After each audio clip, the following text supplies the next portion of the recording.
ہم کریں گے ہر مظلوم کی حمایت۔ السلام علیکم ناظرین، میں ہوں حورین فاطمہ اور آپ دیکھ رہے ہیں حمایتی نیوز HD چینل۔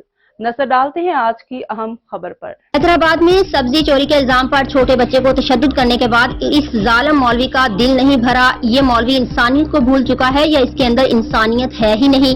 بچے کو جس کی عمر اتنی زیادہ نہیں، اس ظالم نے بچے کو کھمبے کے ساتھ باندھ کر اس کے جسم سے کپڑے اتار کر اس کو لائٹر کے ذریعے آگ لگا رہا ہے۔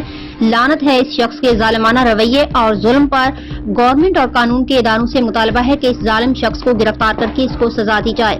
ہمارے پیارے نبی نے بھی یہی فرمایا ہے کہ جس کا مفہوم ہے اگر کوئی شخص بھوک اور غربت کی شدت کی وجہ سے روٹی چوری کرے تو سزا اس چور کو نہیں بلکہ اس دور کے حکمران کو دی جائے۔